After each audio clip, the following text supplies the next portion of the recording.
Hey, Andrew. Hey, It is that time, sir. what time is it? It's time for Supervised Live! Yeah, let's get ready to super shit. Wrestling fans will know that one, right? Yeah. I think that's a boxing thing, actually, isn't it? Is The it?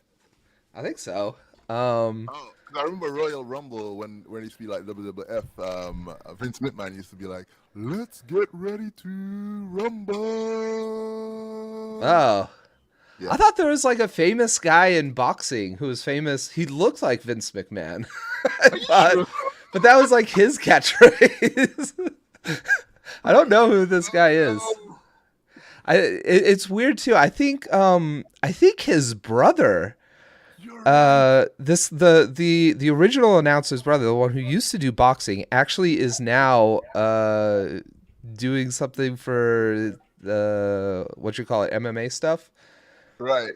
So I You don't are know. right. His name is Michael Buffer. Yeah, yeah, Oh my yeah. gosh. Why I think it See, was Vince McMahon? Oh I don't no. know, man. I realize. Cancel. Cancel. Are you a big wrestling fan? Not anymore. I used to be when I was younger. Oh, okay. Yeah. I was I was for a while. I'm not so much anymore. I don't watch WWE anymore, but I'd love to go see a live show at some point. That would be Yeah. fun.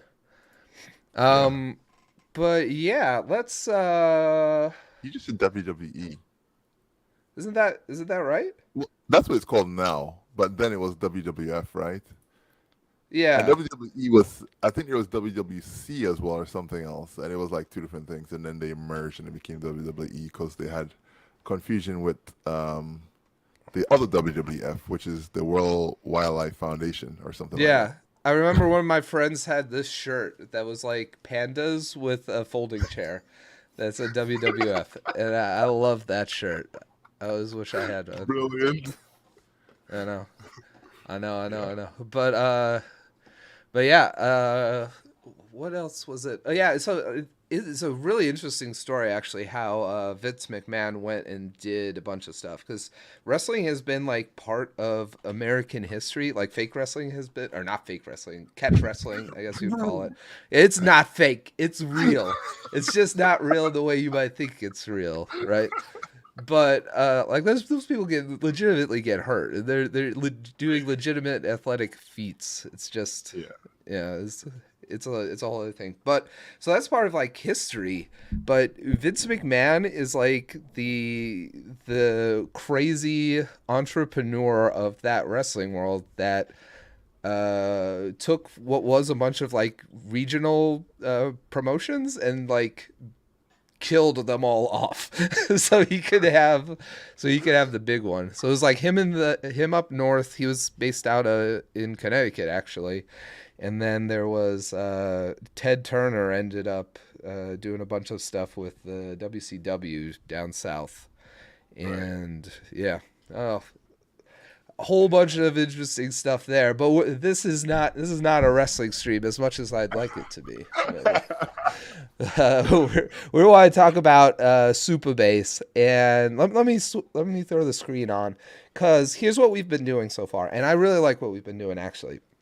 We have, as we've been developing and doing stuff inside of Supaship, we've been working on like a new notifications feature so that we can let people know. So Supaship.io is just like a messaging board. Notification system would just be a way of letting people know, hey, someone responded to you. Someone responded to one of your threads. And yeah, you can see here on the left hand side, this is the Playwright plugin for VS Code. As we've been going and like adding new features or doing some stuff like that, I've been adding tests, partially as a way to help me develop actually because this is like full stack. It's really hard to hit some of these scenarios in a way that's helpful, but yeah, like we've seen it in past live streams too. Just adding this notifications feature, we've been able to like fast track to like the specific case of like I need to check my notification to make sure that like this user is getting the little alert sign that they should be seeing. And if that is actually a pretty involved process, like we can take a look at it here. If we go into our notifications and we press this button, it'll jump right into the test code.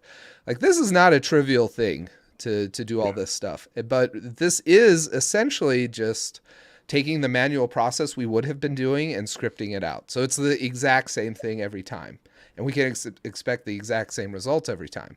That's what I love about this world we're in, right? It's like there's order. things, things will work. Things should work. They should be the same. They should be reproducible. So, Yeah. been a huge benefit, in my opinion, to why you want to do local development with Supabase, because y'all offer it with the CLI. It's one of the best things about Supabase. Actually, I think often gets overlooked because y'all have so many other amazing features too. But Andrew mentioned last time, hey, we're doing a lot of end-to-end tests, and that's great. I think Andrew likes end-to-end tests still, right, Andrew?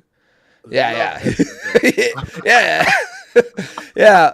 But there's another way we could do this, which is it built into the Supabase CLI too. Correct me if I'm wrong on any of this, Andrew, but built into the Supabase CLI, we can do unit tests on our Postgres instance. Yeah. So it may be nice to have these end-to-end tests. It's a great option, but it would also be great to just say, hey, what if there's a vulnerability here? Or like, what if this is not doing what I think it's doing, right?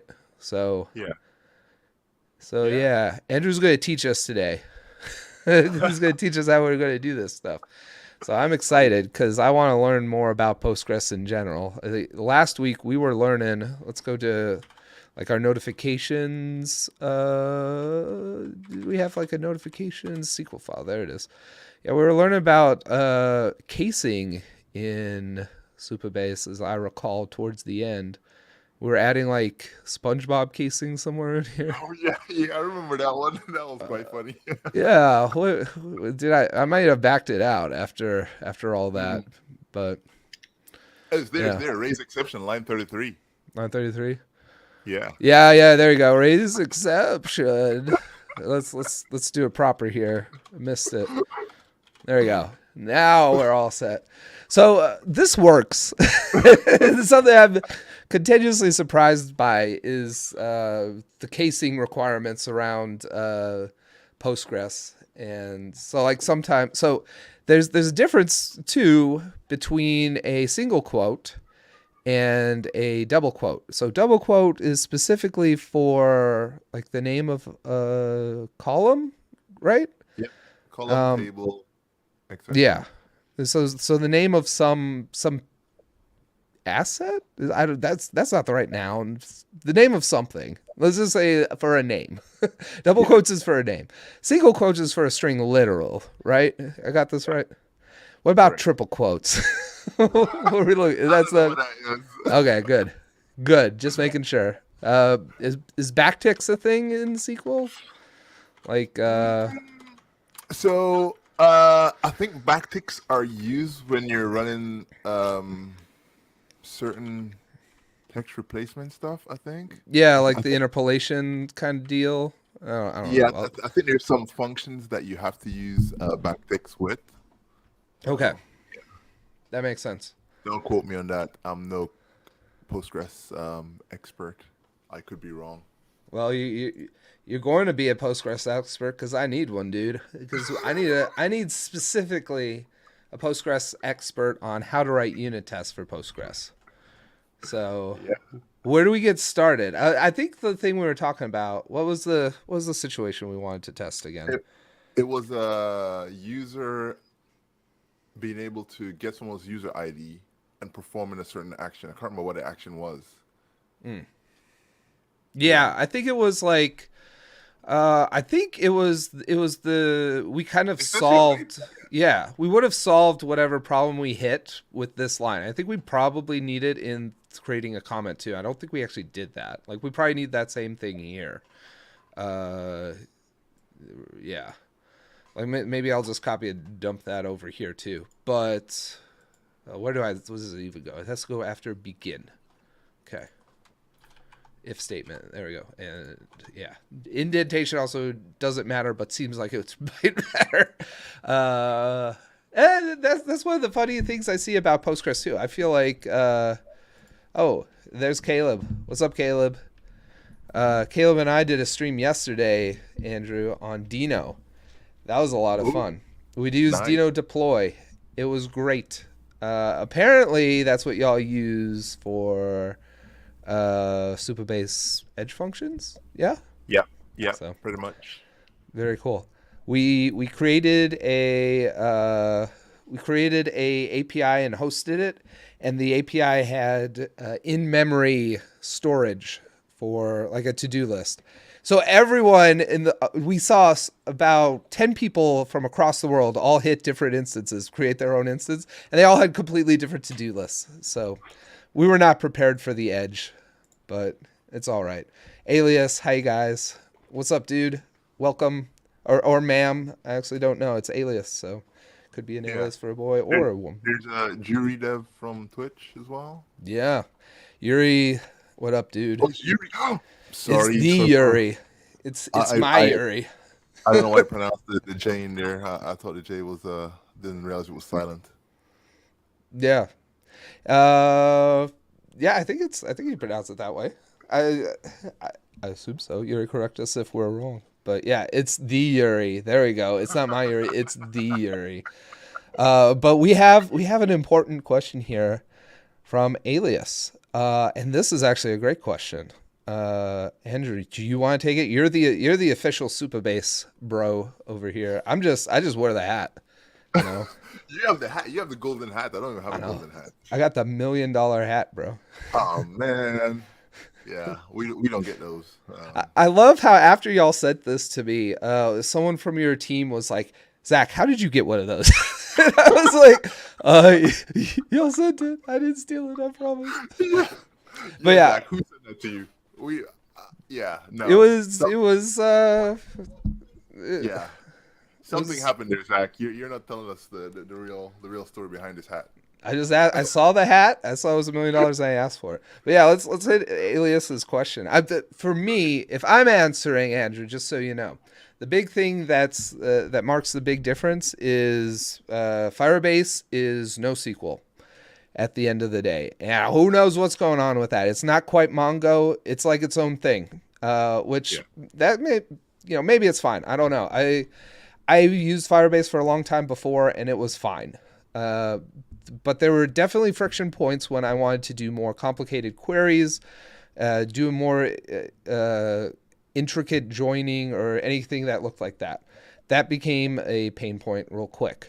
The difference is for Supabase's database at the database level, Supabase is using Postgres, which is like it's kind of like the developer's preferred database, I would say. The big difference is Firebase is NoSQL, Supabase is SQL. The fact that it's Postgres maybe isn't that important, um, but yeah, it's a combination of it being a SQL database and also an open source. Um,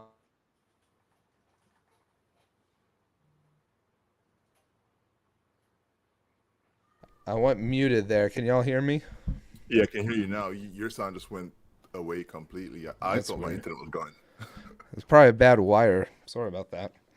Okay. But yeah, the Supabase wraps up the database, and like let me just show Docker running over here. So my Docker's running. There's Supaship. That's the Supabase instance that's running with all this stuff, and I can just jump into one of these is the database. There it is. So I could just jump into the database right here. It's just a regular Postgres instance.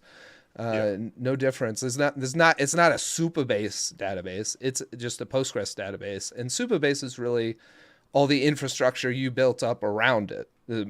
My understanding. Is that how you describe it to you, Andrew? Yeah, I think I can't say too much about Firebase because I haven't used it since the real-time database was a thing. I think now they have like Firestore and stuff like that, which I haven't delved into. But Yeah. yeah, I think similar to what Zach said, one's a NoSQL, one's a SQL, one's relational, one's not relational. Um, so I guess in Superbase Instant, even though we make use of Postgres for most of our underlying thing, we still have different open source components. For instance, the authentication layer is a fork of GoTrue, which was developed by Netlify themselves. So it's open source everywhere, right? Like all Hmm. of the stuff that we use is open source stuff. There's no proprietary tools there.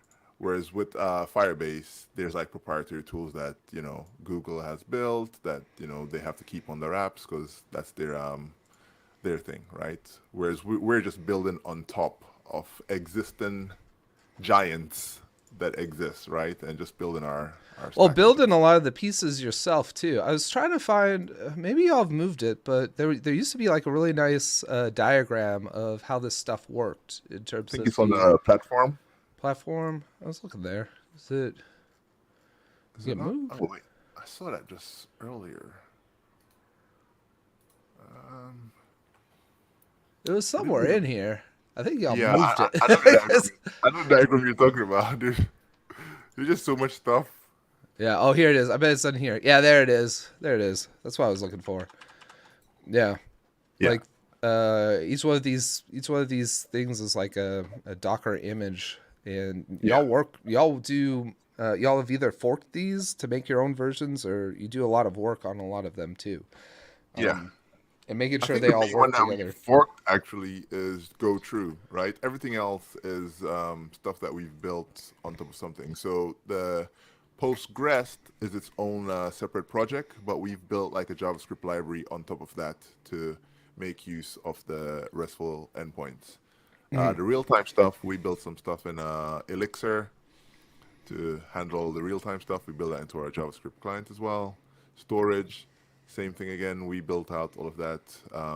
I think in the back where the storage is Amazon S3, right? Yeah. That's where all the storage stuff goes. Yeah.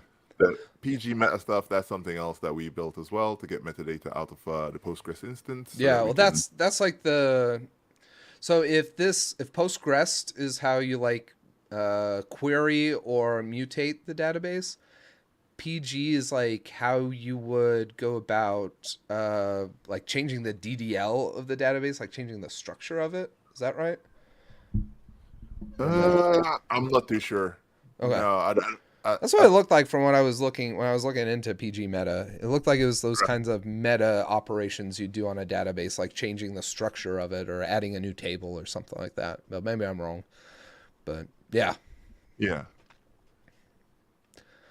And then the functions, yeah, it's that's as you mentioned that's earlier, Dino it's deploy.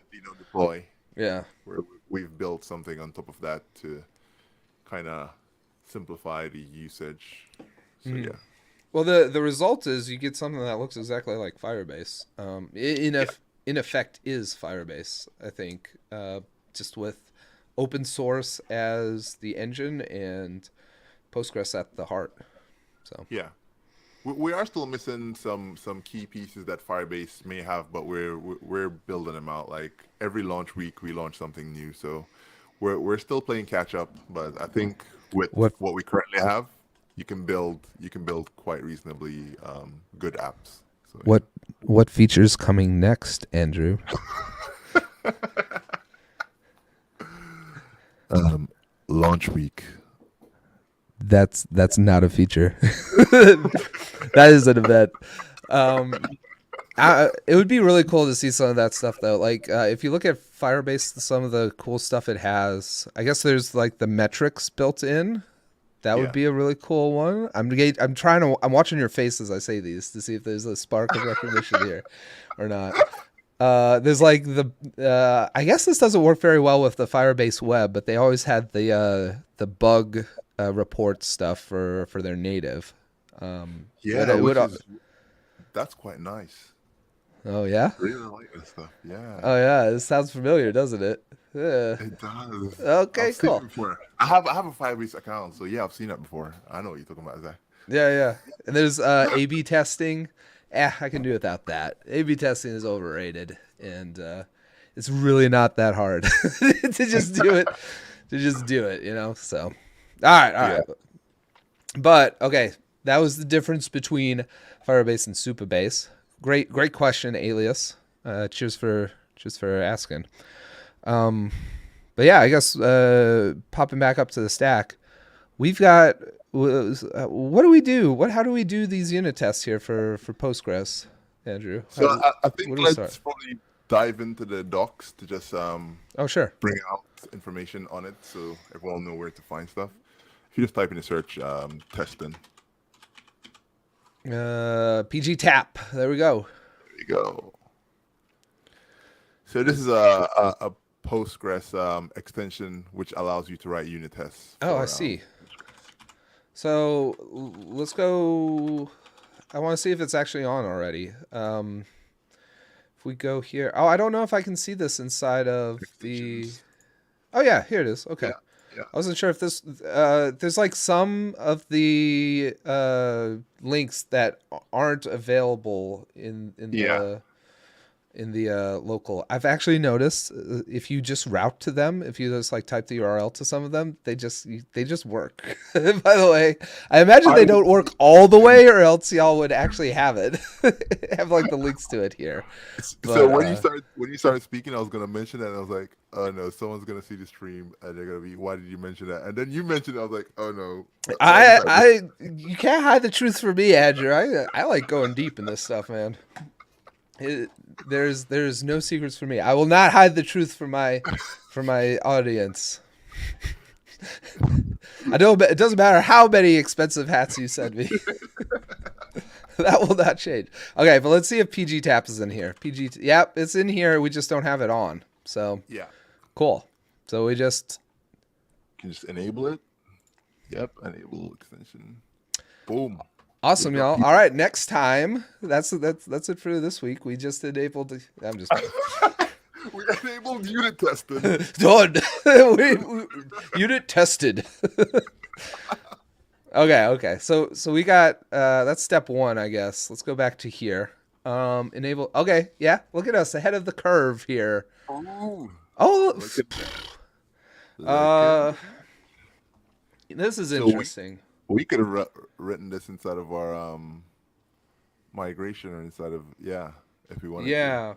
So that's interesting too. Let's take a look at the what's going on in our SQL file. So maybe at the top level of what's happening here, we have our Supabase directory and we have our migrations files here. So the way this actually works, it's like a stack of SQL scripts that are going to run. So the idea is when I first launched, I had this original DDL SQL file. So this is like my pristine one, the one that went out when supabase.io went live. And since then, I had to make a change to update some of my functions. So you can see I'm like dropping some of my functions and recreating them. And the way this works is whenever I do this locally, whenever I stop and start Supabase, it's going to run these in order. And then since we started working on the notifications, we added a new notifications script on top of here. But anyways, if we go to like the original DDL, we notice we're using the L tree extension for Postgres. So that's how we enabled it here. So it looks like we can do the same thing here. I Yeah. don't know. Okay, We this is the we whole don't Postgres necessarily. thing where apparently you can just say with something and that means something, but So the width okay. is telling it which schema it should put it in. I see. Okay. Yeah. So if we didn't have that, does it go in a default schema or does it do at some global Yeah. level? Some of the extensions actually I think they come by default with their own schema that they try to install themselves in, and the width Hmm. schema is kind of like an override to say, hey, put it in this one. Yeah, that makes sense. Well, maybe I'm getting ahead of things here too, Andrew, but I almost wonder like we don't want, I don't know if we want PG Tap to go out to production, right? Like it should, it's just like we want this to run locally, but not, we don't want it to end up in the stack. You know what I'm saying? You're There not we in go. like you know like you have an answer to what I'm asking. I So do. do I just keep going along with the guide, or do you wanna Yeah, you just enlighten keep me? going along with the guides. So the guide Okay, here is telling you about the extension, right? And right. telling you how to set up if you were doing this manually. Hmm. But behind the scenes, if we're using Supabase CLI, this gets enabled when Ah, you run a test with the CLI, right? okay. Yeah. So we can go back here. We actually want to turn this off because we want it only to run. So when we run a test with the CLI, I imagine it's just going to run that script or run this line, essentially, Yeah. right? Cool. Yeah. Is it going to reuse our current?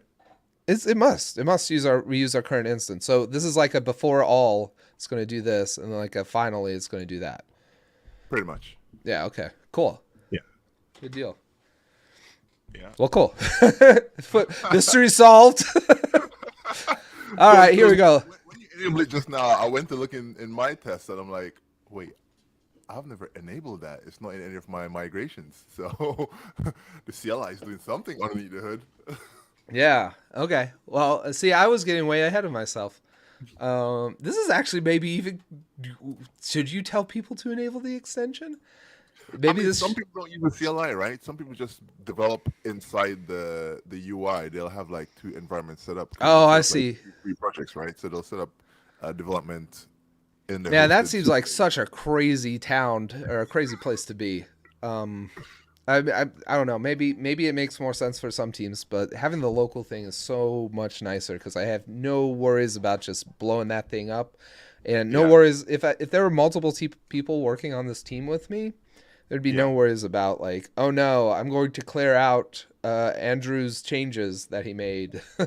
Going to yeah, ruin his user. Like that seems such like a chaotic thing to be working in, where you're all hitting yeah. like the same staging database or something like that. And what if internet goes down? Like what the heck, dude? What's going I on? think it's a mental model shift, right? We have to think of Hmm. it that users are coming from different environments. People who've Oh used yeah, Firebase before, all they have is the hosted version, right? There's no like local fire. I don't know if that's changed now, but when I was using they it, have the emulator, so okay, yeah, it is a pain to set up though. Like y'all's story is much better. Yeah, Caleb's. I worked in this. I actually liked working in this scenario at one time before, just because it yeah, was such a bigger pain to set up a local instance. So I actually would like create my own instance on a staging place and like not tell people about it. So it was like mine. Uh, but yeah, it's yeah. But with the story y'all have for just hey, it's just part of the CLI. Just run the commands in the CLI. yeah. It makes it really Some nice. people still haven't discovered the CLI, weirdly enough. So at I'm streams just, like this I'm that trying you're to having here is really good. I'm trying to spread the word, brother. I know you're doing a good job so far. Yeah. Well, it's all Jeff Delaney. It's all Fireship doing that. I'm I'm struggling to get the videos out by myself. So I'm just like, we'll just do a live stream with Andrew. you know.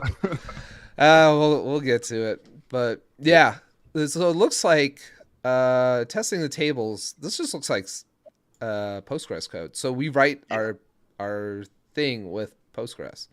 yeah. Uh, so So, that's so initially, concerning. so they uh, have basically PGTap has a set of functions already built in to yeah, test certain things, right? So it's similar to how you'd use something like what are we using right now?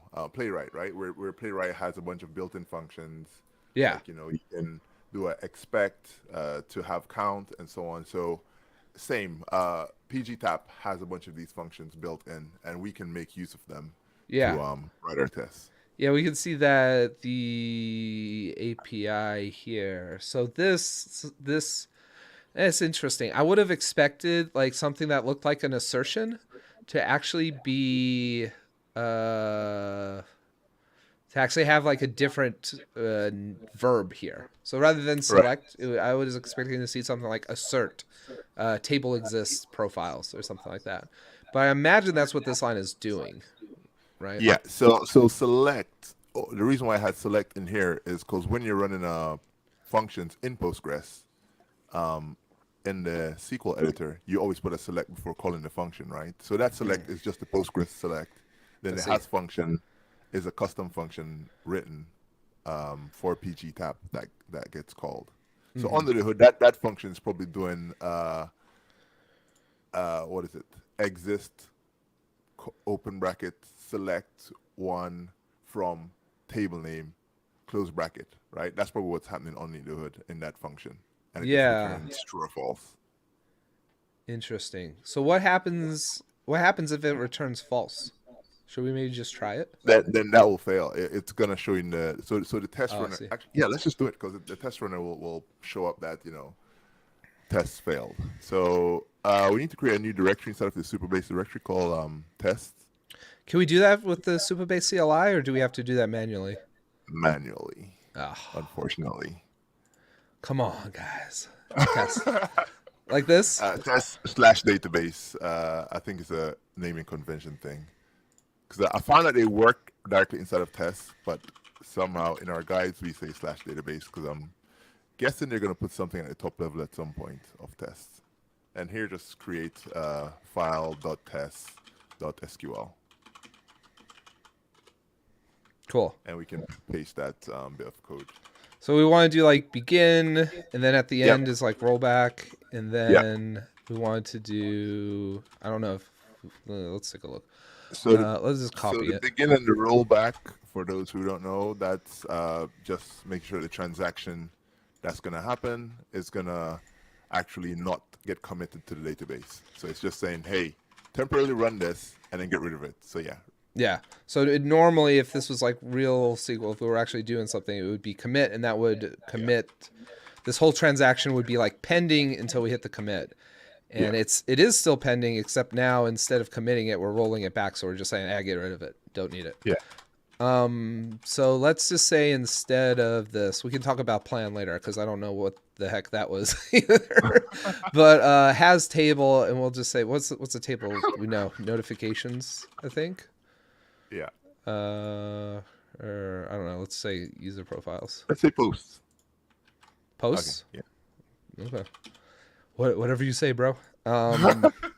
Finish. What does finish do? Did you all explain that? So it's just telling that the test ends here, Okay. or to run that finish function. I think that's where it gets all the data back from to tell what happened in the test. Yeah. Yeah. Imagine forgetting to do your tests. Yeah. Imagine like accidentally running these tests in production. Like, I don't know. There's no rollback. Imagine the rollback didn't happen. Yeah. Yeah. That would be nuts. Well, I We guess should actually this. test that out because I don't know what would happen. I don't know if the test runner will pick up that it's not in a transaction that's rolling back or not. Well, we're just querying because we're just selecting, Yeah, right? there are So tests where you can do inserts, right? So yeah. I guess Well, that's the scenario. yeah. I imagine obviously we're going to want to do that at some point because we're actually going to want to like put stuff into like run. I imagine we'd want to like actually run some of the functions that we've already created, Yeah. upwards in our SQL scripts and like make sure that when they're done, like select stuff from the different tables and make sure they're there. Yeah. So that we will definitely want to roll back. But yeah, Caleb says, I assume the runner would check if it's in a transaction before starting. I would hope so, but this just looks. This does not. From what, unless they're doing some interesting stuff behind the hood, this is just running the SQL script as if it's any other SQL script. The only difference, I imagine, is like we said before. I imagine the CLI is like doing this before you start running the test and doing this after they're done. That's the only difference I would expect. I guess we could take a look at the source code at some point, but let's just operate with that assumption now because I want to try this now. So how do we do this again? It's like So Superbase Test DB, Test DD. then space DB. Yeah. B database. All right. Let me see what's what. Oh yeah. NPX. Oh, yarn. Sorry. Yeah, I think either would do the same thing at this point. Experimental working directory. Okay, working directory might be interesting if you're doing monorepo stuff, like I like to do a lot of the time. Yeah. Debug is interesting. Interesting. I guess let's not worry about that now. Let's just hit it. Yeah, let's see what happens. I'm interested. This is taking a long time. My end-to-end test would have been done by now, Andrew. Okay, we failed. No plan found. Yeah. So I think we need the select plan. Okay. Apparently that was a thing. Plan 1. So the next one, do you do plan 2? Yeah. Okay. So the number is saying how many tests are being run within that that unit, right? So you can do select no plan. What does that do? It just says, well, we don't care how many tests are going to be run inside here. Okay. So should we do select no plan? We can. It's no underscore plan. Remember, these are functions in Postgres. The function's called no underscore plan. Oh, I don't know. For all I know, y'all have multi-word functions that just work that way. That's the way it seems like. No, we only have SpongeBob case. That's about it. Okay. I don't know. You have some keywords that seem like they're multi-word keywords going on at least. So multi-word functions. You probably need some string. Mark it as a string, but okay. That's it. That's just select no plan. Yeah. I'm still confused. I don't really understand what plan does here. I'll be honest. But yeah, should we run it this way and see if that works? Or should we just run it the same as the example? Yeah, let's do that. Select plan 1. Yeah. Do these spaces matter? I imagine not, but no, you don't need to have the space at all. It doesn't make a difference. But do we need the semicolon? Oh, definitely. You have to definitely a semicolon. Okay, good. I don't know if it's like JavaScript. You don't need the semicolon in JavaScript apparently. Did I not save? I didn't save. Sorry, that's on me. There we go. Okay, we passed. So I guess put in a fake test in here. Let's see. So test for a table that doesn't exist. Okay. Posts. I don't think that's a table name. Didn't save. Sorry. Okay, there we go. That was pretty quick, actually. I'll give you that. Yeah. So there shows the information says failed test number 1 table post underscore J FKASL semicolon FJ should exist. Let me try something here. What are you doing? Are you trying to break it? No, it seemed like I'm still trying to figure out what that plan means. It's like, sorry. Is that plan like a way of naming it? Is what I was trying to figure out. No, it seemed like kind of was, right? It's telling the amount of tests that are inside of this this unit, right? It's telling how many tests it's going to be running. Oh, okay. Yeah. Inside of this transaction between lines. Yeah. Okay. Okay. Maybe that makes sense. Okay, so it's like plan to have 1. So if this was has table posts like so, we want to say plan 2. Well, let's run it with 1 and see what happens. Okay. Deal. At this point, I think it should only run 1. You plan 1 test. Okay, understood. Right. Understood. Got it. Is there any way to name this test then, though? Like, what if I want to be like, hey, give this test a name, like you know how we have it over here, like. Yeah. No. Okay.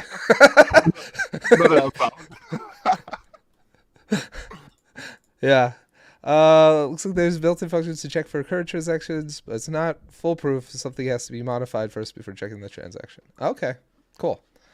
Well, there you go. Between these things.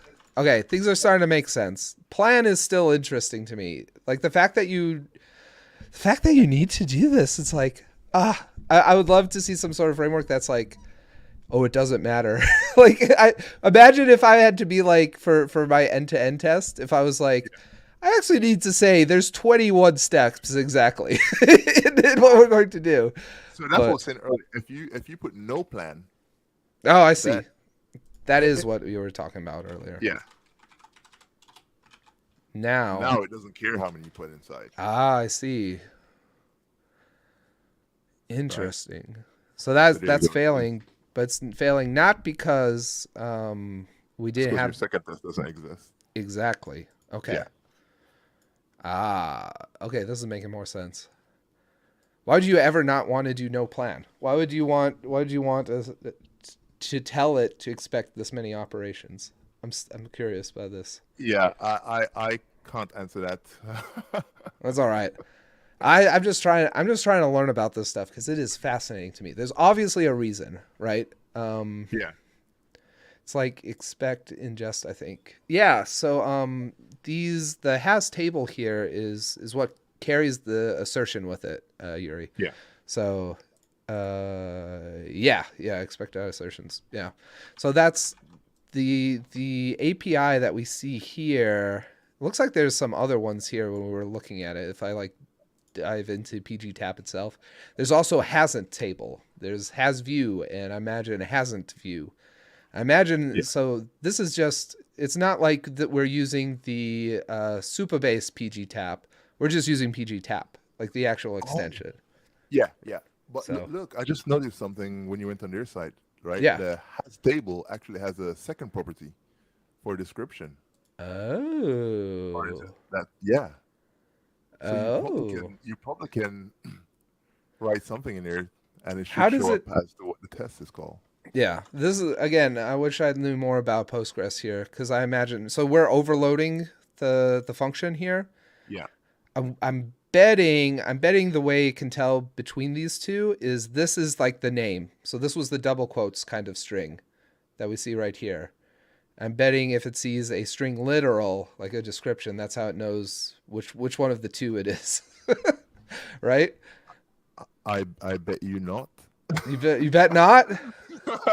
Ah! Well, I don't know. Let's see if it works. Okay. Let's say post let's say table should exist. And let's see. And here let's use hasn't. So this will pass. And Right. here table should not exist. Let's just see if that works. What goes on here? Passed. And oh, it just says all tests successful. Eh. Yeah, you don't get any information about. What if I failed it? What if I want to see that description come up. That's what I'm trying to get. You see what I'm saying? Failed. Table should not exist. Failed test two. Table should not exist. There Hey, you go. we're getting there. Yeah. When would you write such tests? So I don't know if it makes sense. Like, I don't know if it makes sense to like unit test if the table exists in our case that doesn't help very much. I imagine Yeah.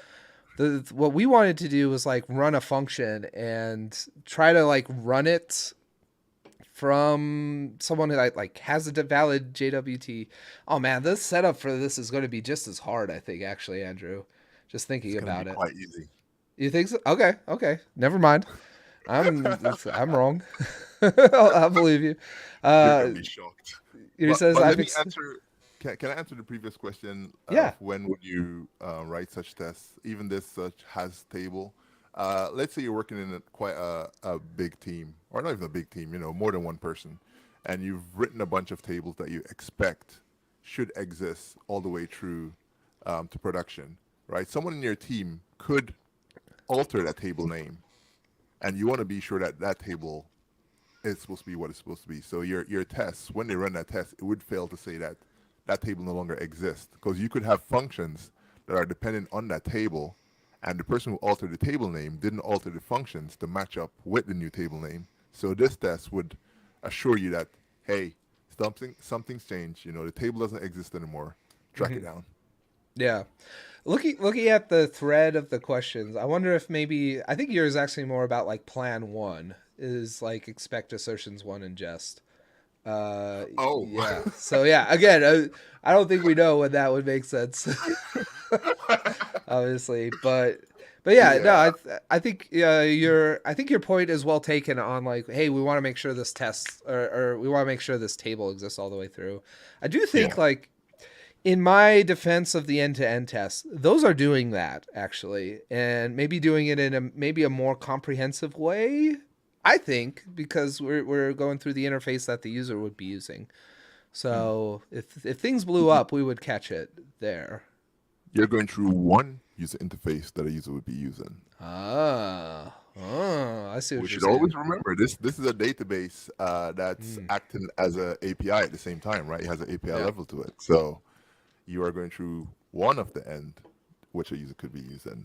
Someone else could be building a CLI application. Someone could where they don't have that kind of end-to-end test for the CLI application, where this would make more sense, right? Just I write a see. unit to check that this actually Yeah, exists, and it so putting a spec specifically on the database itself, then we could, especially if this is a database that we want to be, like you said, open to a CLI. A CLI should be able to consume it. Any kind of APIs should be able to interact with it as well. So let's just treat this as its own unit. I think that actually makes yeah, a lot of sense. So yeah. okay, cool. Uh, but yeah, okay. So we've got the basics down. This is maybe like our hello world, right?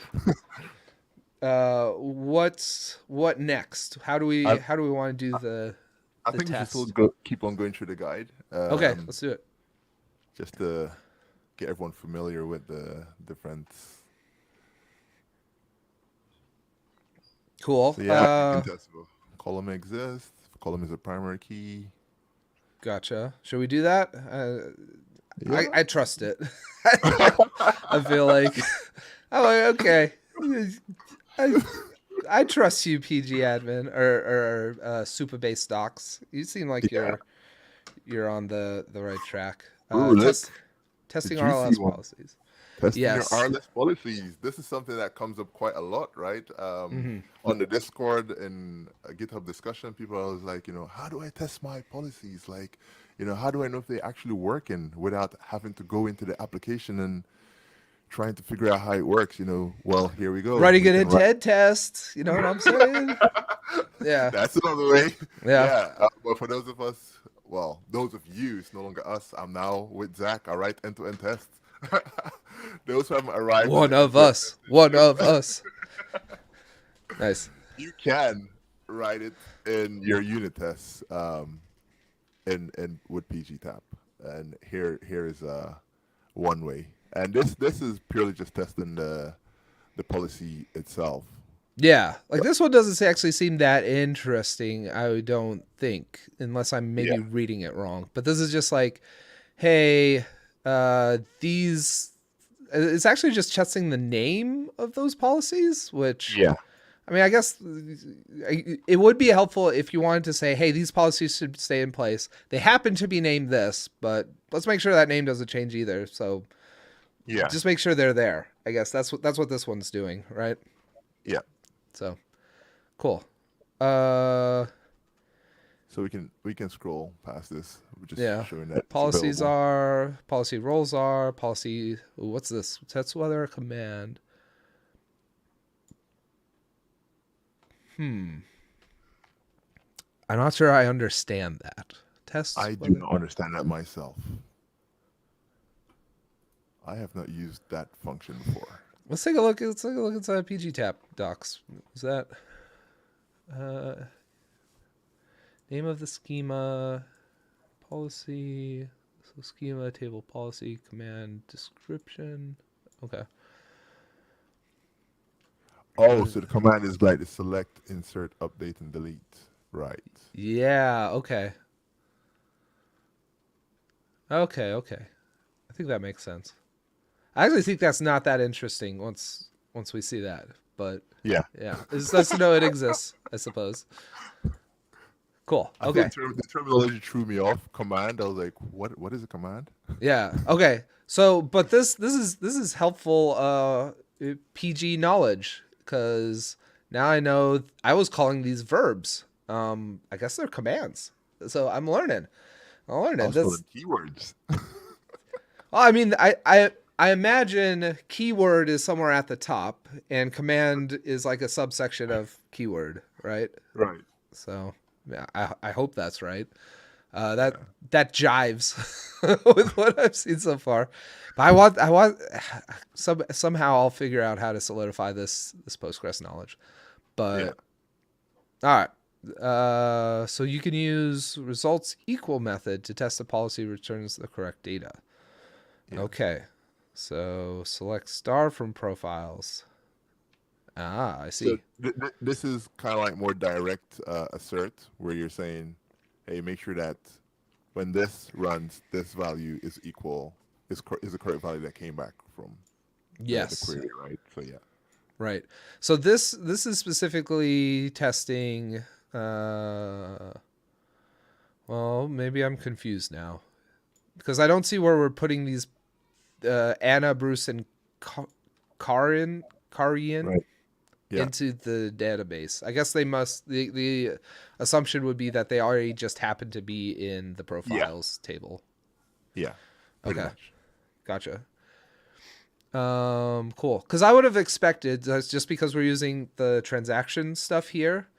that the idea would be like you first insert these things in as like a setup step, and then you do this to check that those are that the when we select we're able to get those.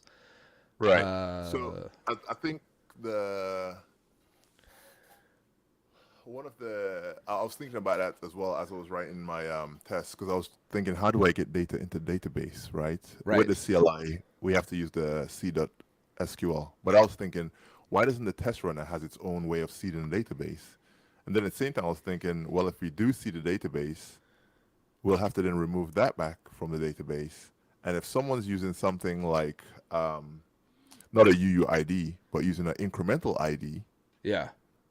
we would have then incremented the IDs, whereas someone might need an incremental ID in that order and not lose any spaces. Would then have to increment the ID and then remove it again to reset it, which wouldn't kind of make sense. So for me, it Huh. kind of made sense that you write all of your data that you're going to test against in your seed file.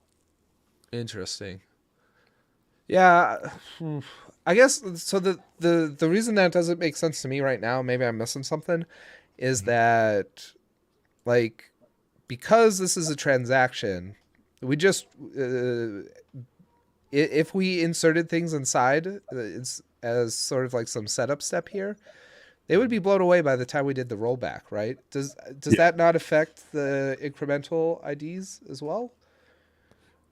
I don't think it does. I think that's Okay.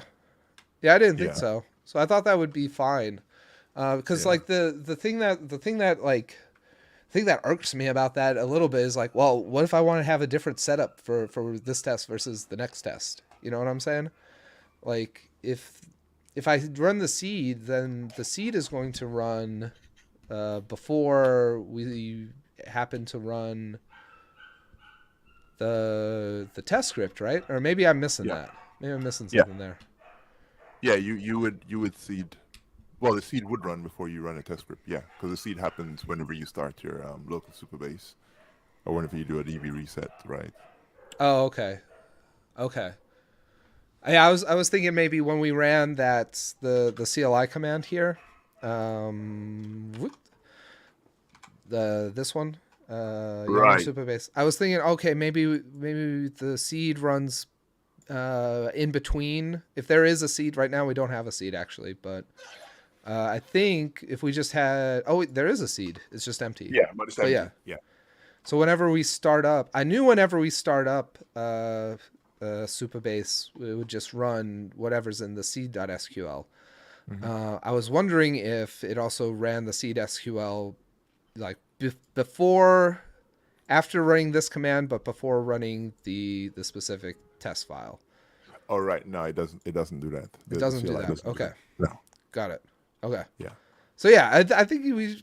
It seems to me we would definitely want to insert inside of the transaction then, right?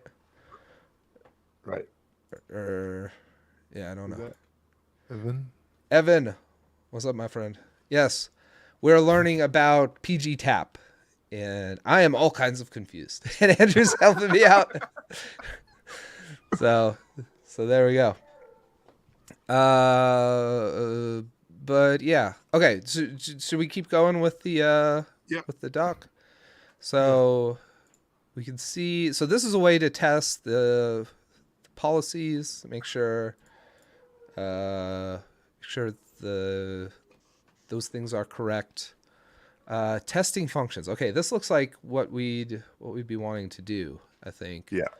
function returns. Oh, cool. An is definer.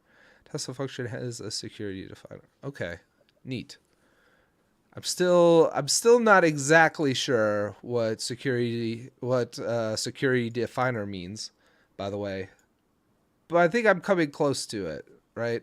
Like the way my mental model is security definer is running as admin is how I'm thinking about it. Is that is that right? Um. So there's a really good guide that I read up on it. I can't remember what from. I think it was Cybertech. There's a website called Cybertech where they kind of explain security definer quite well. Let me share the link. Oh, There you go. That's the one. That's the link. That's the same one that the first one in Google there. there we go. Yeah. The Google foo is strong. Uh, No, no, we don't want your cookies. Go away. Go away. Save and close.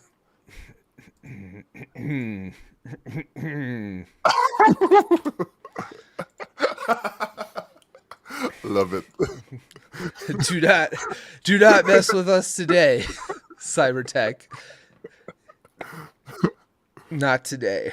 Okay, Yeah. so our powerful but dangerous tool in PostgreSQL. Mm, what's the security definer? Functions defined as security definer. That means they are executed. The user ID and security context of the user that calls them. Okay, so security invoker Invoker. is Yeah. the antithesis of security definer. Am I reading that right? I don't know what that word means, so you have to pay that. Antithesis. Okay, it's Yeah. like it's I don't know. It's like the opposite, right? Yeah. Okay, so security invoker. Okay, I think that makes sense. This means they are executed with the user ID and the security context of the user that calls them. A security definer will run with the user ID and security context of the function owner. Okay, so it is running as admin, but not specific. It happens to be running as admin because the function is owned by the database, right? By the database user. By the database user, right? Yeah. So you could be not admin depending on the privileges that the user has, right? But in our case, in Superbase, I think the user is Postgres, and I think Postgres has they don't have super user privileges, but they have privileges high enough to make that change, and not user from the auth user table. This is This is the like, is there a underlying users database table stuff. somewhere? For the database user, no, there's no users table for the database users themselves. Oh, okay. Yeah. Huh. I thought that was a table somewhere too, but No, maybe I'm wrong. there was a I don't know if it's still in the database. There was a section I think underneath database roles. I think some of these roles are associated to um, users, Yeah. right? So Postgres, the one at the bottom, is I think it's the last on the list. This one, Yeah, Postgres? Yeah. yeah, which has All the stuff. all this permission, right? They can do literally everything. Got it. Yeah. Cool. Then there's Supabase admin. Okay, neat. Yeah. I feel like I'm learning stuff here. So thanks for being patient with me, Andrew. Uh, but yeah, okay. So that was a whole rabbit hole because I was curious about security definer, but that's making a Yeah. lot more sense now. Thank you very much for that. Just the fact that security definer is the opposite of the default, which is a security invoker. That cleared up a lot of stuff right there. Yeah. But the API, our PG Tap API, has this function returns. Test that a particular function returns a particular data type. Oh, okay. So I So thought it was I like, don't think that's. yeah, Go on. go ahead. You thought it was like. I thought this was going to be, let's run the function. Like I would expect this to be, if we were to look at the docs, it would be like, yeah, it would be like, here's the function, here's the args, and I wasn't expecting type here. I was expecting value. I was saying this Right. is the value that should get returned. But I don't think I'm thinking it Postgresy enough, because I don't think that would be necessarily a value as much as it would be probably some collection of rows, right? Yeah. So yeah.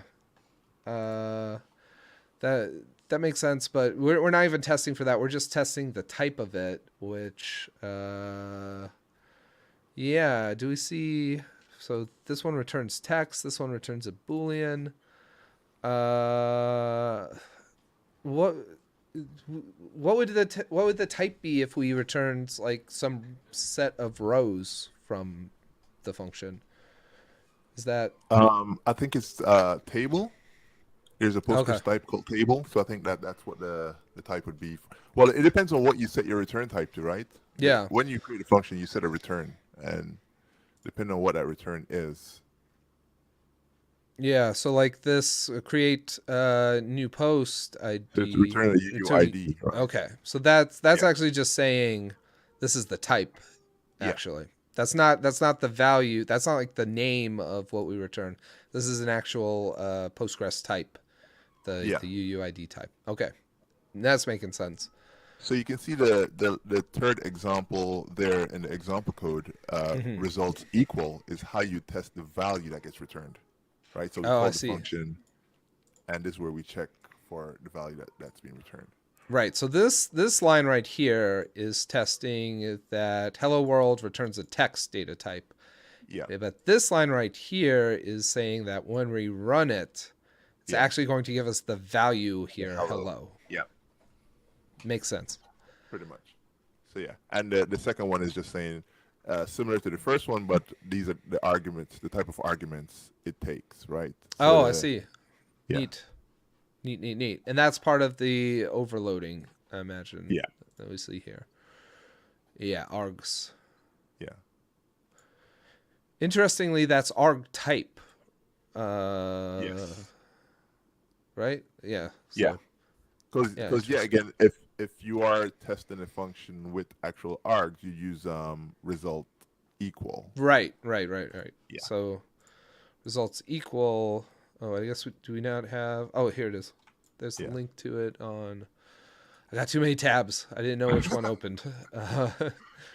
Yeah, there we go. So, oh, SQL. Interesting. yeah, Oh, wait. These aren't just names. These aren't just the name of the parameters. These are the type of the parameters. So yeah. there's a What is- type called description. Uh, Is that a standard? Is that a standard thing? No, I don't, no, that's not. That's just a string, I imagine, right? Yeah, Okay. I think they're using these to describe what each would take, right? Yeah, Description is yeah. I description. imagine like all of these assertion kind of functions seem to take a description, so we can do what we had seen that one time, which was Yeah, like if it fails, it'll give us the message about which tests failed. yeah. What is cursor? Oh my goodness. I want to. Do you know what a cursor is? Okay. No, Sorry. no, I, no. I just want to. Answer is I just no, want to know Zach. what's going on, dude. I just want to know what's going on. Okay, that's all right. We'll figure it out. Right.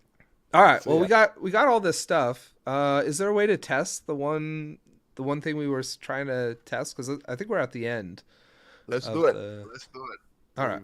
I think we've gotten enough information to kind Yeah. of work out what we want to test. Yeah. So I Well, I'm guess still a first bit thing, lost. I still don't know how exactly we do this. Like, to me, it the, seems like we got to go through all the thing of doing what we had done in the end-to-end test, which is like, here's one user, here's a second user. We got to try to have the one user make a request, but using the other user's user ID somehow. I don't know how to do that off the top of my head. Can you drive me, Andrew? wait, Can you lead me to the promised land? say again what we're trying to do. Okay. I want to test. Well, let's go back to the notifications, and we'll just look at the Or line we sorry, changed. I'm gonna make this a little bit more tedious for you. Yeah. In that unit test file that we just created, Yes. write in comments what it is we're trying to do. I see. Comment is minus minus in this Oh, case okay. because we're in SQL. Yeah. Ugh. What are you doing? Okay. So we want to say here. I guess go up here. Tests that a user cannot create a post where another user is the author. Yeah, that's right. Okay.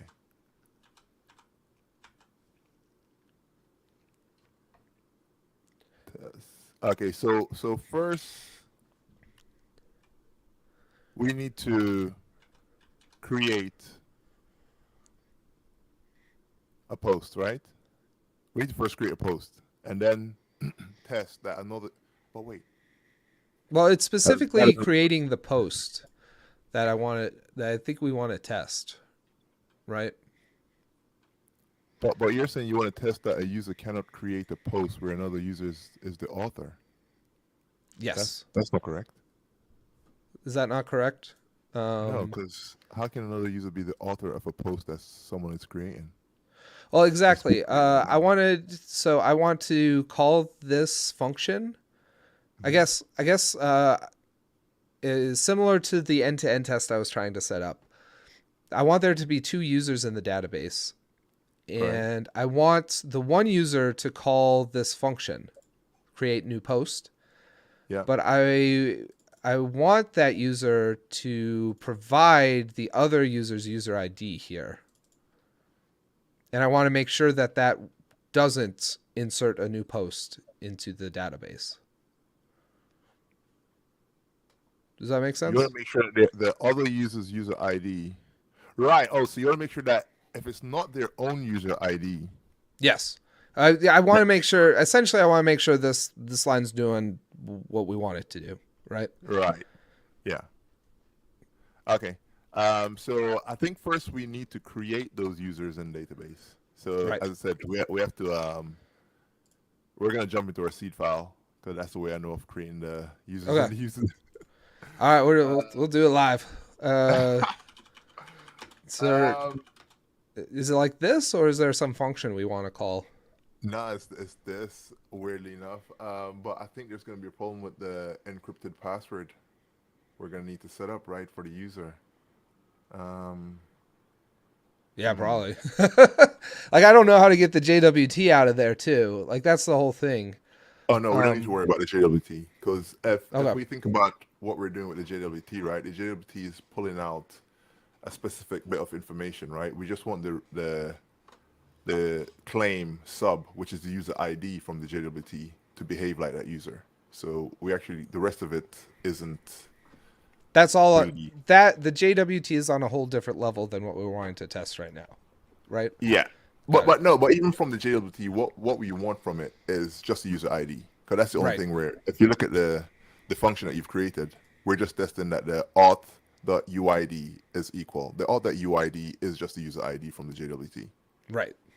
Yeah, Right. yeah. So that's the only thing that we need to set, which we can set quite easily. But I think right now we need to get the data in the database that we want to test against. Yeah. So how I've been doing it, uh, because there's no easy way of creating a user from SQL without entering every single column. Yeah. I actually run my end-to-end test to fill my database with users and then go in there and copy that out and then put that in a seed file. Nice. I mean that works, I guess. Unless you want to write all these stuff yourself, because as I said, the encrypted password is where the problem would be, because the hashing Yeah. does depend on certain aspects of the user's identity, right? It Yeah, needs I to make sure. imagine so. Yeah, Yeah. Like that's where I just don't think I don't think we can get there with this test cuz I see what you're saying. I think I understand. Which is like we're going to run like the end-to-end test to like go create those users. yeah, Then we'll like pull them out like yeah, inside of the context of this cuz yeah. I don't know, my end-to-end tests like remember my end-to-end tests are blowing away the entire database every time this stuff gets run. So I don't know if I just don't know if that would work. I think there's definitely a way of doing it where like we create users as part of this transaction and like Right. grab their there's got to be a way to grab their like user ness out of here. Oh, we can do it in here, but I'm saying either way, we still Hmm. need some sort of SQL to create those users anyway. Right. Right. Yeah. I see So what we're you're either saying. gonna hand type it, or we're gonna get the test runner to load the database and then copy it from there. Oh, I That's see what. what you're saying. I see Yeah. what you're saying. Okay, so you're saying like let's just run one of our notification tests because that will go and create those users and then we can just pull them out. It's kind of what you're But saying. but doesn't the end of this test destroy the database? No, it's not until the start of the next test. So it's All here right. now. Okay. Like Okay. we're Yeah. left in a we're left in an open state, which is by design, right? Okay. So if we Cool. go to local host 54323 and then we go to default project. And we say we just gotta say select star from users, Auth auth. Yeah. There we go. and it would help if I could spell. Sorry, I know this is super small too. There we go. Run it. There they All right. are. So we have some user. Yeah. Yeah, they're there. Um. Can we? Oh, you're doing it in this window. We need to do it in one of those normal browser windows. Okay, fine. Normal browser.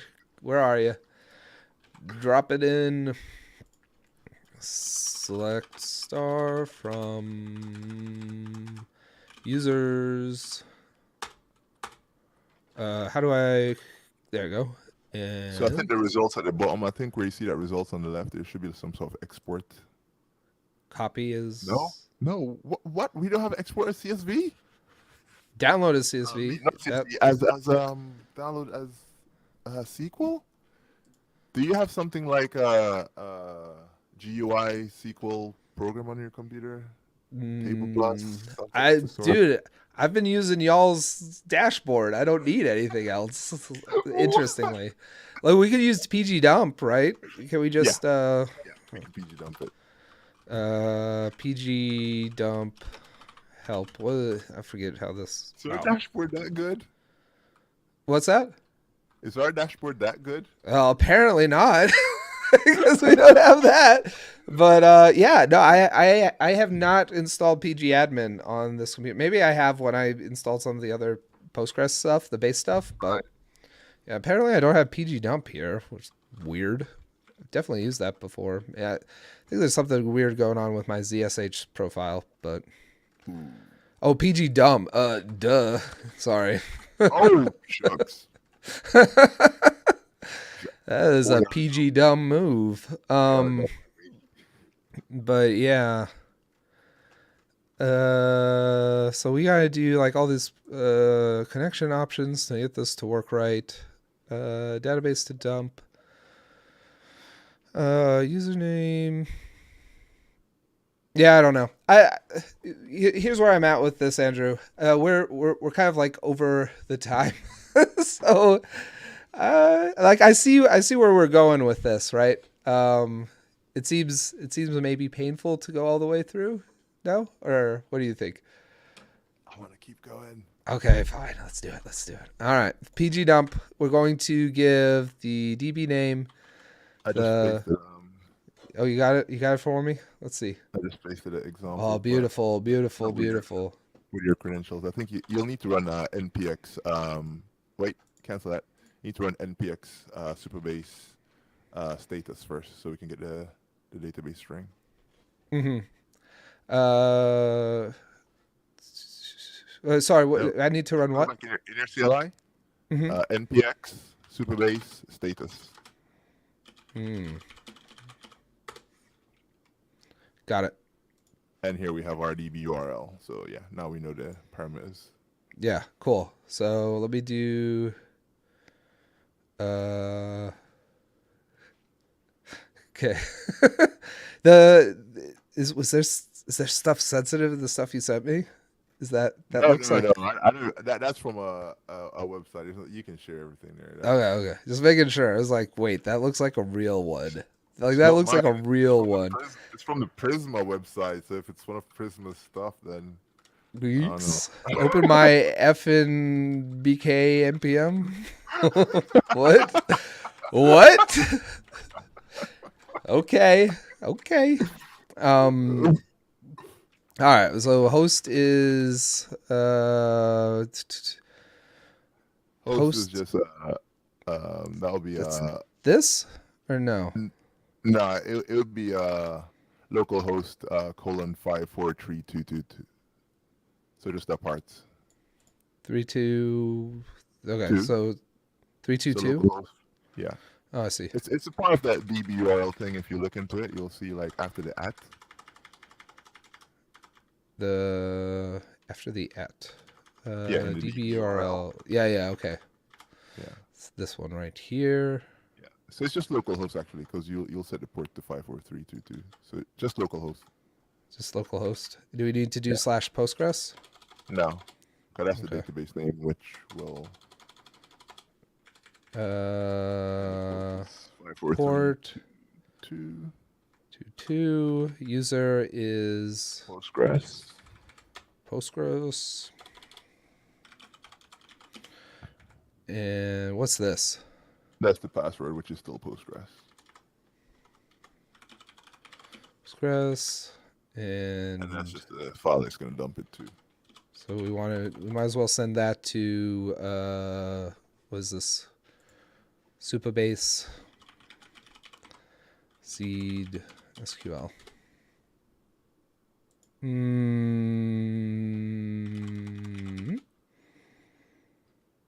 There we go. I just wanted the users table. I think there's a flag that you can pass. I think there's something. Yeah, it's definitely. Uh, this doesn't have the data either. I think there's like let's do help again. I think there's a way. There's like a column inserts. There's like a hyphen column inserts. Column hyphen inserts. Insert like so. Yeah, with an S. Inserts. No, insert. Yeah, and then space, then minus. Yeah, again, data hyphen only. Okay, cool. Now And we can even specify table as well. We can do hyphen table and then give it a table name. Table users, right? I Or think do we it's need to do auth dot I think we have to users? put yeah. It needs a schema too. Yeah. Okay. And then we'll put this to Supabase seed. See how that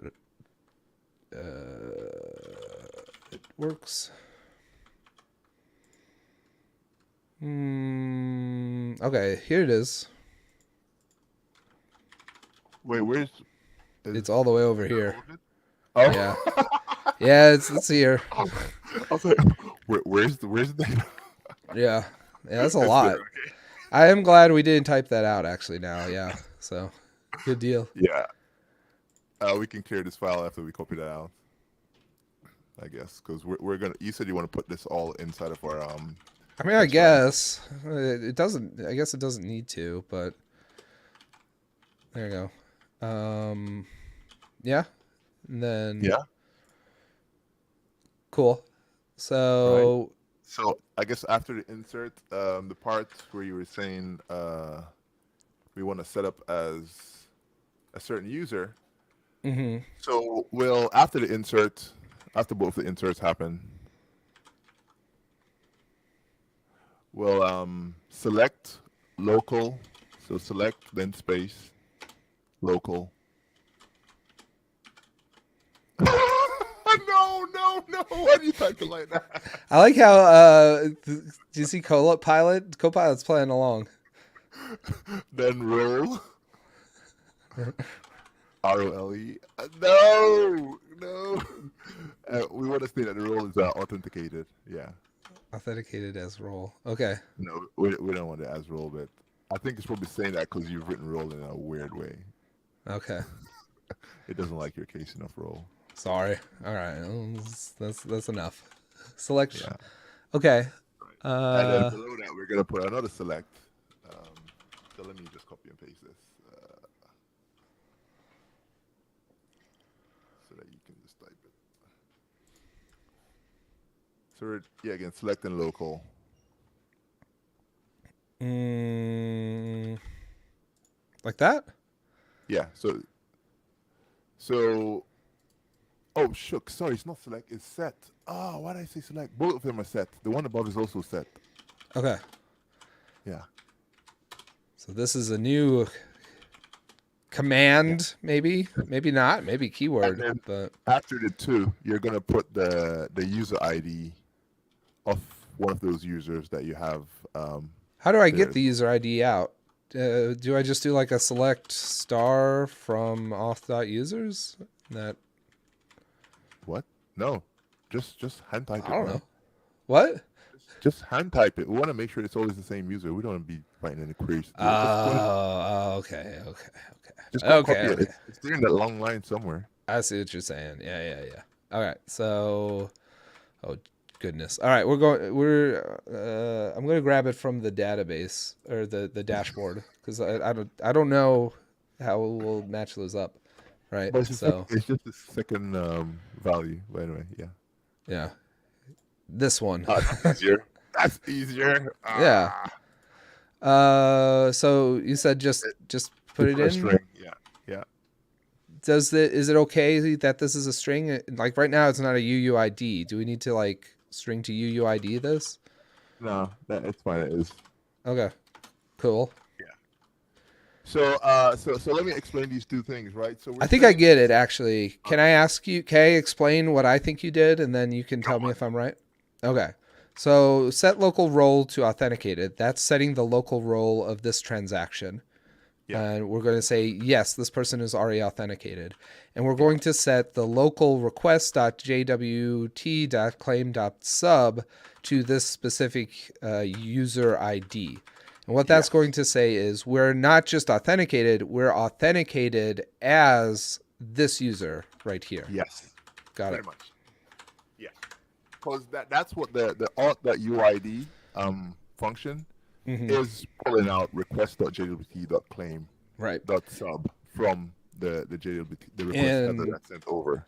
And Right. obviously, you wouldn't have something like set UID because you don't really want to expose that. It's useful to us now because we're running a test situation, but that's Yeah. not something you want in the actual public API. So that makes sense.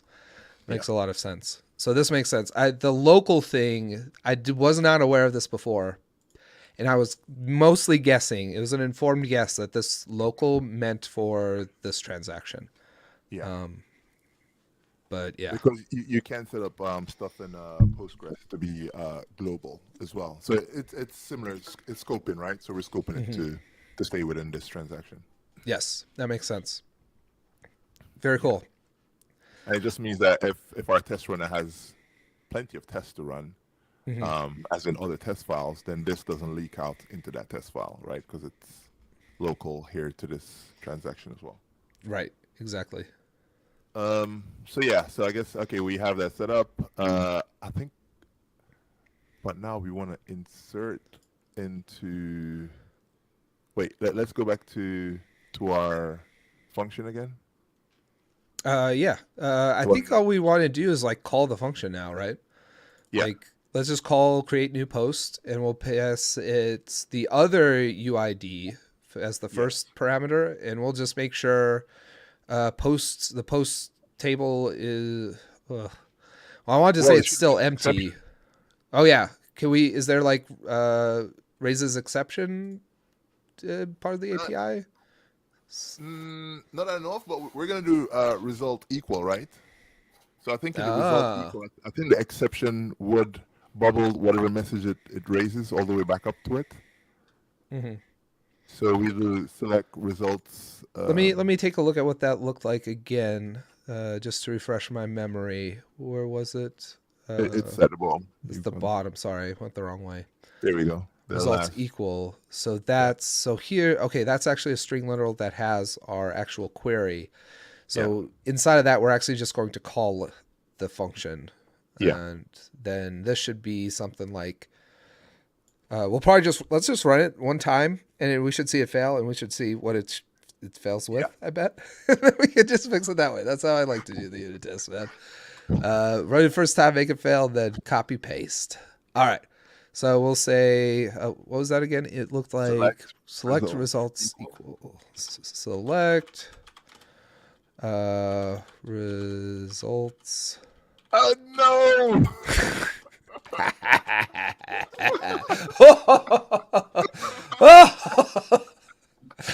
Too much fun. Oh my gosh! Create new post here and then You need, here. you need to do a select in there. Um, Sorry. What did? it Oh has to yeah. be select star from, or it can just Select. be select and the function name actually. Okay. That works. Okay. Didn't realize that we needed to do that part, but where's so here's where we want to grab the other one. Paste. Do I have to like escape this? How do we escape? I think Copilot was suggesting like some triple. Is it Gosh, double single quotation? Two of them? I don't know. that's not right. Okay, we're gonna Google it. Yeah. How to escape single quote in SQL in SQL is to use two single quotes. Really? Brilliant. See? You're right. Copilot was correct. Copilot was doing that for us. Select O'Reilly. Okay. Okay. That is bizarre to me that's that's how you do it, but okay. Okay, so We're writing SpongeBob cases here, so anything's possible. I don't know. Anything is possible. Um title, I mean, I guess we can just do test and then content is test. So we'll just do test, comma, test. Yeah, that looks right. Let me. Yeah. And what Then the heck? this Yeah, and now what are we expecting? error permission denied for relation post. Let's look at the. Let's grab the actual exception. Maybe we can get it on our first try. Not allowed. Error. Not allowed. That's probably not right. I don't know. Double quote. Double quote. That's there's it is the triple quote. Wait, is there too many quotes in here? Is there? I don't think so. Error. No, it's not gonna put an error. Just put in not allowed. Okay. Like that. Yeah. Okay. This is Results not gonna equal. work, but okay. Yeah, I didn't expect it to. So let's go through the PG dumb. There you go. Fail. All right. No What is no? plan found in tap output. What? What? Oh wait, have we not saved? Let's try it again. Dubious. Test returned 3. What? Dubious? What? Dubious? What is going on, Postgres? What is going on? Hold on. Quickly go back to your tests. Yeah. Comment out line 5 and 6, and save it, then run it again. Oh, yeah. Alex, because we already have those in our They're database. already in there. Yeah, Yeah. why are we doing that? Let's not do that. All right. Wait. Did that mess things up? Let's just test No, the. they would never run because it's the same ID, so it would have failed. Yeah, okay. I just want to make sure they're still in there. Yeah. Okay. So test ID. No plan found and tap output again. No plan. Wait.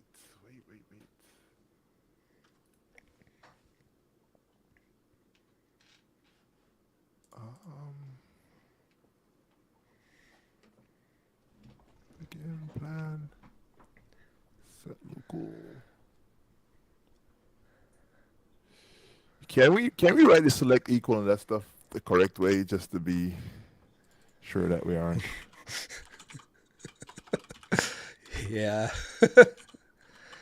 I guess this stuff, we don't need this stuff either, right? Like, Yeah. that doesn't matter. That look right?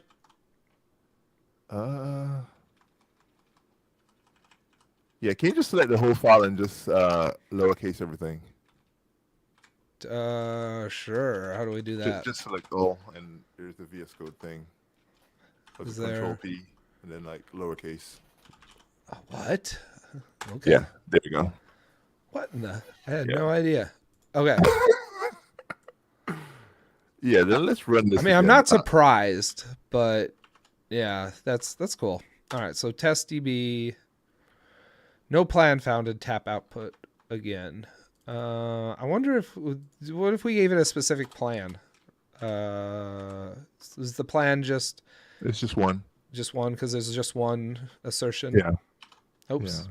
Let's try that. Maybe that was our problem. Shouldn't be. Bad plan. You planned one test but ran 0. Okay, that's good because What the heck? Result equal. Did we write that function correct? I don't know. Right, I think you're probably right. Let's go back to that test and rewrite it how it's written. Let's not write it. So the first set of quotes, single quote.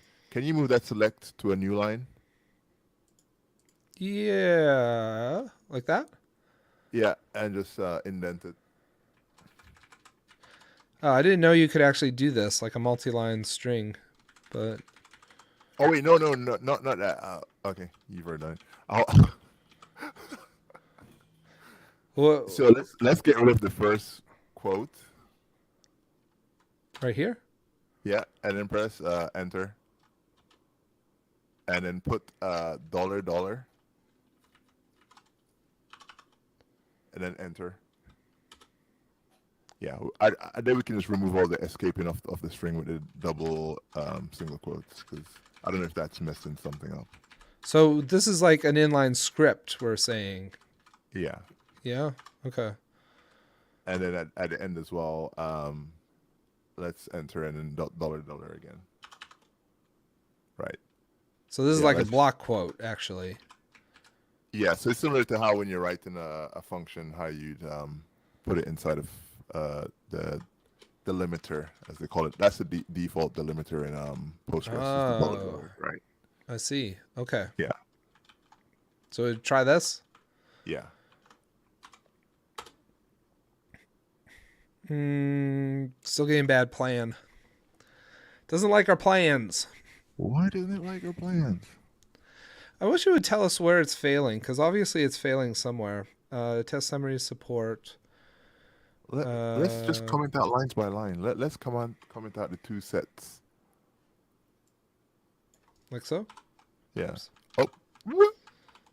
There you go.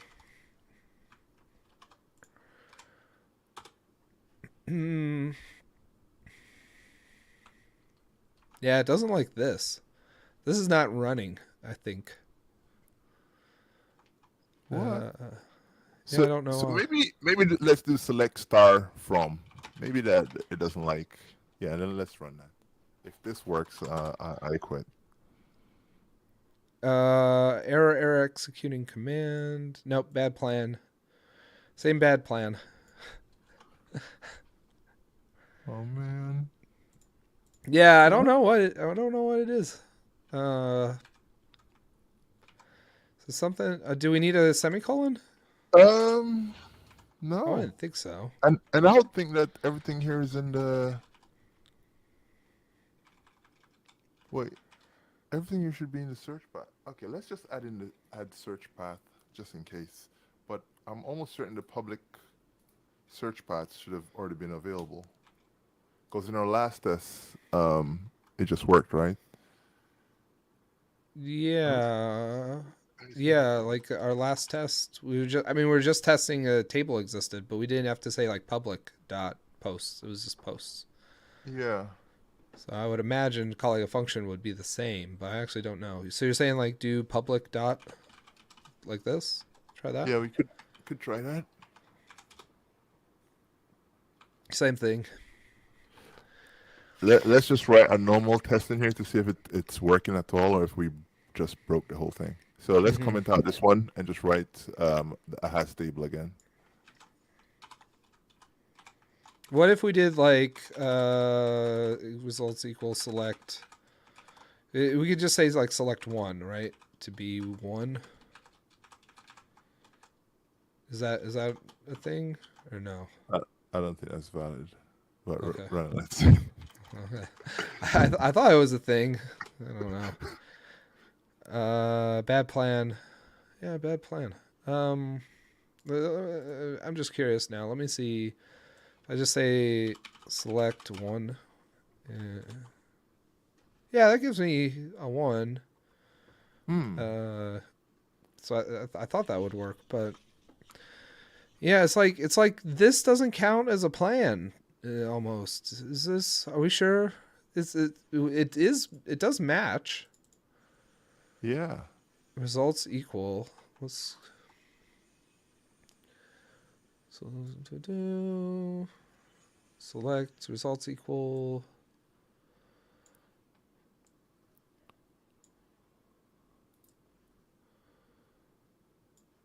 Yeah, I think we should just try and add in back one of the has table in here just to be sure, or Okay. have table, just to be sure that it's this select that we've written our. Has table. Is it has or is it have? I can't remember. I don't know. Let's find out. Go back. Let's find underscore table. Has table. Yeah. Okay.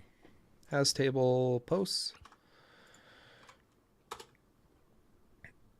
Pass. So that worked. Mm-hmm. So something off with that select.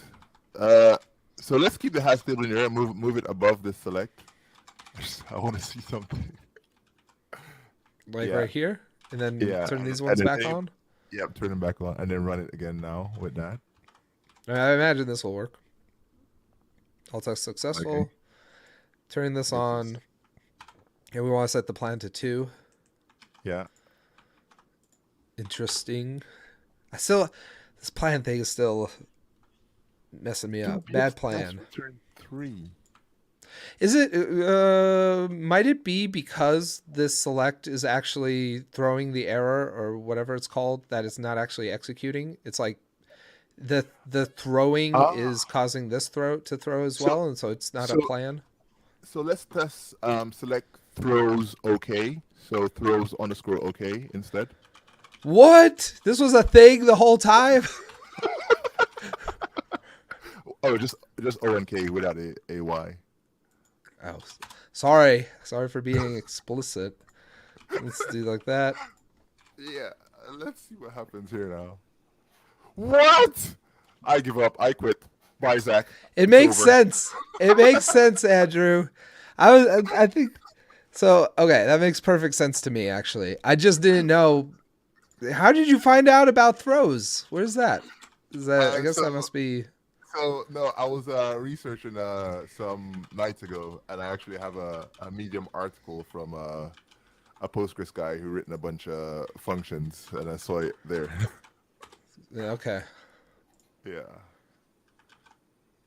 All right. Well, we got the secret sauce. What the heck? Let's try something else. Is there a way to say not throw? Throws not? Uh, You know what I'm saying? Because I want to test the inverse. Well, yeah, let's just like make sure it fails if we give it like the right user ID, that's true. right? So let's do that. Place this UID. So now we should see it fail. Yeah, because it shouldn't throw anything. Yeah, that is it. That's right. We got it. Mission accomplished. We said we'd try to keep it to 1 hour. We got it at an hour 40, folks. That's a new record for us. Coming at you fast. Only 40 minutes late. But hey, okay, this is really cool. I feel like this. It was frustrating, Andrew, but it was frustrating in a very beneficial way. So I really appreciate you walking me through all this because there's a Yeah. lot I learned from Postgres in this session. I feel like throws okay. That actually, so the thing that tripped us up at the end, I actually didn't learn that much from this. Don't think. Let me rephrase that. I didn't learn that much that was useful. So this is what I think about throws okay. All right, this is. Actually, yeah, let's do that. Let's see if it still works. Yeah, it definitely will, right? We already know it will. Oh wait, Yeah, which is yeah, correct. yeah. It's correct that that's doing that That is not true. exactly. So let's uncomment the other one, then comment this one, Now and it now should we should pass. pass. Haha, haha. It doesn't like your function name. No, Postgres is yeah, it weird. does. Yeah, it does. Get out of here. It's just because we had plan 3 up there for no reason. There you go. No, Told you. no. Told SpongeBob you. wins. SpongeBob loses. Well, actually, I'm concerned now because maybe that the failure we saw was actually okay. Yeah, yeah. It's fine. It's fine. Yeah, yeah. I really don't like this plan thing, dude. I still don't see like when would this ever be helpful. I'm No plan. sorry. Just set it to no plan always. No plan. Okay. Well, yeah, let's do that. No plan. I don't even like that. I have to set that though. You Yeah, know I, what I I'm think saying? I think it's a way of telling it that this is where we start our test, right? Like there's nothing in here prior to that that could tell it that this is where we start Yeah, our I test. guess so. Like that's the bookends is no plan or plan of some sort, and Yeah, then finish from on the yeah. other side. Let me try. Let me just. I'm just curious. That should work too, right? One would Yeah. think so. And I guess the Yeah. same I with our mean, select. We can remove the public dot create as well. I think that it should be fine without the public. where is that? Oh yeah. Let's let's Line let's do 40. this right. Okay. Let's put this one. I think of this.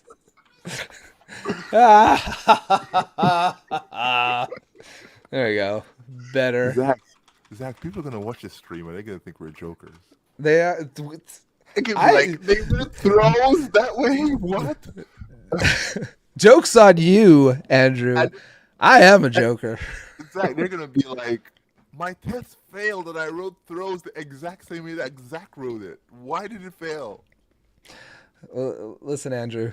Some people call me the space cowboy. Some people call me the gangster. Are you getting this joke or no?